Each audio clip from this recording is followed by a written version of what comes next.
Hello friends, हम छी सोनी झा। अहाँ सबके लेल एकटा फेर कथा लऽ कऽ एलहुँ हेँ। तऽ आइ हम रविके व्रत केने छी, तऽ सोचलहुँ अहाँ सबके रविके कथा सुनाबी। अगहनसँ जे माता बहिनसभ अगहनसँ जे बैसाख तक करै छथिन रवि, 6 महीनामे 6टा रवि, ओ शुरूसँ अगहनसँ ई कथा पढ़ै या सुनि सकै छी, पढ़ि सकै छी, सुनि सकै छी। तऽ जिनका लग किताब नहि हुए तऽ हमर यूट्यूब चैनलपर सेहो हमर कथा देख कऽ सुनि सकै छी, देख सकै छी। तऽ अहाँसब सुनू ई कथा। हम रविके व्रत केने छी आइ, तऽ सोचलहुँ जे कथा पढ़ि रहल छी तऽ अहूँ सबके सुना दी। अहूँ सब गोर लागि लिअ आओर कथा सुनू, कथाके आनन्द लिअ।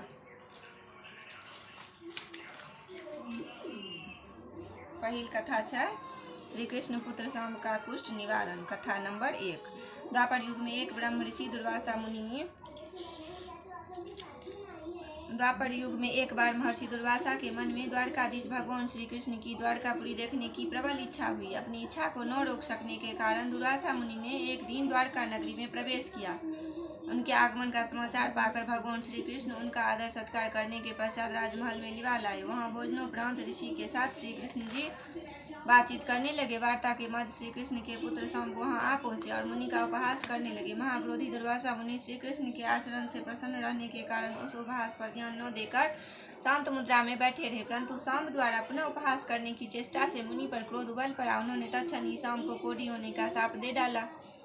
द्वारकापुरी से चलते समय मुनि के भेंट नारद जी से होगी। उन्होंने सारा वृत्तांत बतलाकर नारद जी को श्री कृष्ण जी के पास इसकी सूचना देने के लिए भेजा। भगवान श्री कृष्ण को नारद जी से ऐसे सूचना मिलने पर वे महर्षि की खोज में निकल पड़े। महर्षि के मिलने पर श्री कृष्ण जी उनसे शाप मुक्ति का उपाय पूछा तो उन्होंने कहा कि शाम्ब के लिए रविवार का व्रत एकमात्र कल्याणकारी उपाय है। भगवान श्री कृष्ण से उस व्रत का विधान बतलाकर महर्षि दुर्वासा वहाँ से चले गए। ऋषि के आदेशानुसार व्रत करके श्री कृष्ण पुत्र शाम्ब कुष्ठ रोग से रहित हो गए। जो लोग इस व्रत को विधिवत करते हैं उन्हें संपूर्ण रोगों का निवारण होता है।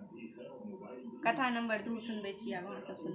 किसी गांव में एक बुढ़िया रहा करती थी। रविवार के दिन गोबर से अपने घर को लीपना उस बुढ़िया का अटल नियम था। वह बुढ़िया रविवार को दिन भर निराहार व्रत रहकर शाम को अन्न निर्मित खाद्य तथा फल भगवान सूर्यदेव को अर्पित करती थी तथा उस प्रसाद को सूर्यास्त होने से पहले ग्रहण कर लेती थी। इस कृत्य के फलस्वरूप थोड़े ही दिनों में बुढ़िया का घर धन धान से परिपूर्ण हो गया। उस बुढ़िया का आर्थिक दशा में प्रगति देखकर उसकी एक पड़ोसिन उससे डाह करने लगी। उसकी पड़ोसिन अपने मन में सोचने लगी कि मेरी गाय के गोबर से लिपने पोतने के कारण ही बुढ़िया समृद्धशालिनी बन गई है। अब उसकी पड़ोसिन अपनी गाय के गोबर बुढ़िया को नहीं देना चाहती थी, इसीलिए वह अपनी गाय को घर के भीतर ही बांधे रखती।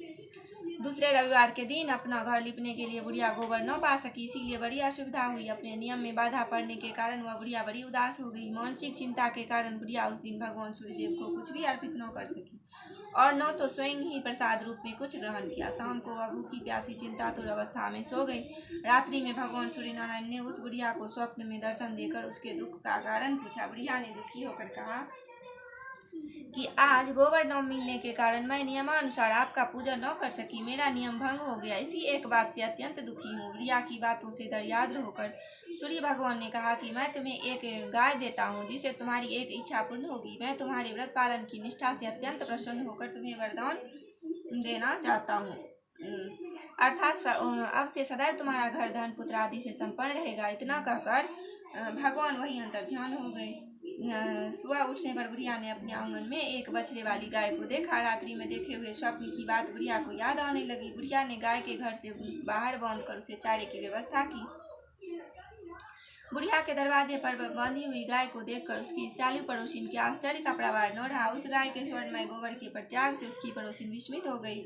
उसकी पड़ोसिन से उस स्वर्णिम गोबर के स्थान पर अपनी गाय का स्वाभाविक गोबर रखकर उसे उठा लिया, परंतु बुढ़िया उसके इस कपटाचरण का भेद न जान सकी। बुढ़िया की इस अज्ञानता पर भगवान सूर्यदेव ने विचार किया कि मेरी गाय से इस बुढ़िया का कोई लाभ नहीं हो रहा है, इसलिए भगवान ने अपनी माया से भयंकर झंझावत उत्पन्न कर दिया, जिसके फलस्वरूप बड़े बड़े विशाल वृक्ष भी टूट टूट कर भूमि पर गिरने लगे। इस विनाशकारी दृश्य को देखकर बुढ़िया ने अपनी गाय को घर के भीतर बांध दिया।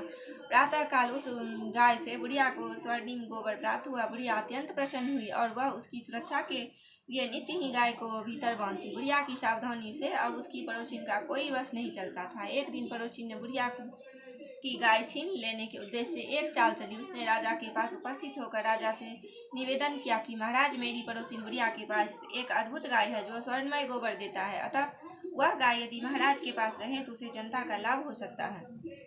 राजा ने उसके प्रलोभन में आकर अपने सिपाहियों का आदेश दिया कि तुम लोग जाकर उस गाय को यहाँ ले आओ।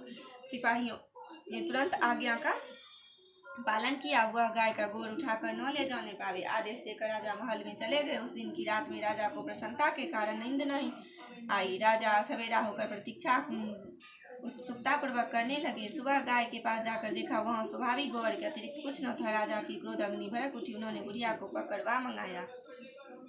राजा ने उस बुढ़िया से पूछा, क्या तुम्हारी गाय सोने का गोबर देती है? इस बात की सूचना पर मैंने तुम्हारी गाय मंगवाई थी, फिर क्या कारण है कि गाय वैसा गोबर न दे सकी? बुढ़िया ने उत्तर दिया, महाराज, गाय के गोबर से घर लिपना मेरा नित्य का काम है। मैं दिन भर व्रत रहकर सायंकाल भगवान सूर्य को नैवेद्य अर्पित कर उस प्रसाद को ग्रहण करती हूँ। मेरे पास जब अपना गाय न थी तो मैं पड़ोसिन के गोबर से घर लिपती थी। दैव योग से गोबर के अभाव में मैं एक दिन अपना नियम का पालन न कर सकी। उसी दिन मैं रात्रि में भूखी ही सो गई। रात्रि में भगवान ने स्वप्न देकर मुझे यह गाय प्रदान की। मेरी साली पड़ोसी ने अब आपको सूचना देकर मेरी गाय मुझसे छिनवा ली। गाय के संबंध में मैं बस इतना ही जानती हूँ। बुढ़िया की बातों से संतुष्ट होकर राजा ने कहा, बूढ़ी माँ, मुझे क्षमा करो, मेरी अज्ञानतावश तुम्हारी गाय मंगवा ली। अब मैं तुम्हारी गाय तुम्हारे घर भेज देता हूँ। इस कार्य के निमित्त तुम्हारी पड़ोसी अपराधनी है और उसको इसका दंड मिलना चाहिए। अपनी गाय वापस पाकर बुढ़िया प्रसन्न होकर अपने घर चली गई। इसके बाद राजा ने उसकी अपराधी पड़ोसन को बुलाकर उसे उचित दंड दिया। उस दिन राजा ने अपने नगर में घोषणा करवा दी कि रविवार के दिन सभी नगरवासी दिन भर व्रत रहकर सूर्यदेव का पूजन करे। राजा स्वयं भी रविवार के व्रत के नियम का पालन करने लगा। व्रत के प्रभाव से राजा दिग्विजय करता हुआ अपने राज्य का विस्तार करने लगा। व्रत करने वाले पर सूर्य भगवान प्रसन्न होकर उसे धन दान से समृद्ध और संपूर्ण रोगों से मुक्त कर देते हैं। इस व्रत के प्रभाव से अंधे और कुष्ठी मनुष्यों को विशेष लाभ होता है। ताहि दुआरे अहूँ सब ई व्रत करी। सब गोटा सब माँ बहिन सब जे नहीं करैत होइ सेहो सब शुरुआत कऽ देबै। एहि बेर अगहनसँ कथा तेसर सुनू। आब एकटा सूर्य नारायण के व्रत से संतान प्राप्ति के कथा तेसर छै, से सुनो। द्वापर युग की बात है। भगवान श्री कृष्ण एक बार अपनी बुआ कुंती के आश्रम काम्यवन में पहुंचे। उस समय पांडव लोग अज्ञातवास कर रहे थे। भगवान श्री कृष्ण ने कहा, बुआ जी, मैं तुम्हें वनवासी वेश में देखकर दुखी हो जाता हूँ। मुझे सदैव इस बात की चिंता लगी रहती है कि पता नहीं कब दुष्ट दुर्योधन का प्रहार तुम्हारे ऊपर हो जाए। अतएव इस विपत्ति से छुटकारा पाने के लिए तुम भगवान सूर्य नारायण की आराधना करो। भगवान सूर्य ही सभी जीवों के नियता और प्राण है। उनके तेज से ही जीवों का उद्धार होता है। भगवान कृष्ण ने बुलाया। एक बार शंकर जी से पार्वती जी ने कुछ पूछा था, उसमें तुमसे बतला रहा हूँ।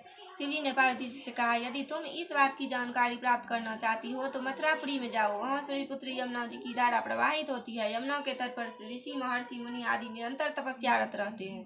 भगवान रुद्र की आज्ञा से पार्वती जी कालिंदी यमुना तट को चल पड़ी। कुछ ही दूर जाने पर उन्हें रास्ते में रोती बिलखती एक स्त्री दिखी। उसने बतलाया कि उसका नाम कुसुमावती है और उसका निवास कुसुमाकर वन के बीच में है। संतान ही न होने के कारण उसे पति वसंत ने त्याग दिया है और इस प्रकार वह निराशता होगी। पार्वती जी उस स्त्री के साथ ले आगे चली कि उन्हें रोती हुई एक दूसरी स्त्री मिली। उसने बतलाया कि मेरा नाम गंगा है। मेरे पति महाराज शांतनु ने पुत्रों को जीवित न रहने के कारण मुझे अपमानित किया है, जिसमें मैं दुखी होकर घर चली आई हूँ। इसी प्रकार थोड़ी दूर जाने पर मधुबन में माधवी नाम की एक और स्त्री मिली, जो पति के वैभव का नाश होने के कारण घर से निकाल दी गई थी।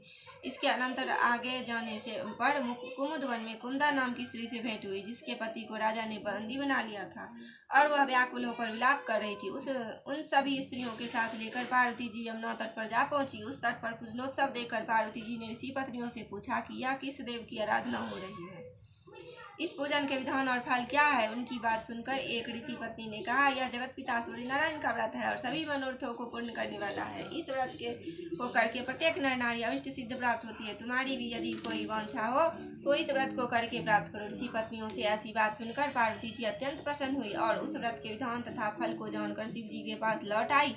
पार्वती जी ने इस व्रत को करके विघ्न विनाशक गणेश जी जैसे पुत्र को प्राप्त किया। व्रत महत्व। सूर्य व्रत विधान पूर्वक करने से मनुष्य को अभिष्ट की प्राप्ति होती है। व्रत के प्रभाव से पापों का नाश एवं दरिद्रता का ह्रास होता है। सूर्य की रश्मियों में अद्भुत क्षमता है। इस वैज्ञानिक युग में कैंसर आदि दुस्साध्य रोगों से छुटकारा पाने के लिए सूर्य की किरणों का सहारा लिया जाता है। एक्सरे के द्वारा सभी रोगों का निश्चित निदान किया जाता है। अर्थात इस व्रत के प्रभाव से यक्ष्मा, कुष्ठ आदि महाव्याधियों पर नियंत्रण पाया जाता है। इसके अतिरिक्त अंधापन, गूंगापन, बहरापन, लुल्लापन आदि रोगों का भी शमन होता है। भगवान सूर्यदेव के प्रकोप से मनुष्य नाना प्रकार के रोगों से ग्रस्त एवं पीड़ित होता है। अतः प्रत्येक नर नारी को रविवार के दिन सूर्य की पूजा एवं प्रतिदिन प्रातःकाल सूर्य नमस्कार करना चाहिए। हमारे देश के संपूर्ण उत्तर भारत में कार्तिक शुक्ल छठ तिथि को सूर्य षष्ठी व्रत का पर्व मनाया जाता है। इसी दिन अनेक नारियां व्रत रहकर अर्घ्य देकर सूर्य की पूजा करती है। कहीं कहीं इस व्रत को डाला छठ के नाम से भी जाना जाता है। इस पर्व में प्रायः सभी जातियों के लोग उल्लासपूर्वक सम्मिलित होते हैं। श्रद्धा एवं विश्वास पूर्वक इस व्रत को करने से सभी प्रकार के कष्टों से छुटकारा होता है तथा मनोवांछित फल की प्राप्ति होती है। अतः इस व्रत का अनुष्ठान मनुष्य मात्र के लिए आवश्यक है। जय हिंद दिन कर हम सब गोर लागू ये कथा जरूर सुनी और दूसरों के सुनाबी और अहाँ सब हमार चैनल के पर कथा जरूर सुनी, लाइक सब्सक्राइब शेयर जरूर कऽ दिए और सब गोटा मन से सुनी, हाथ में फूल जरूर लऽ लेब कथा सुने काल।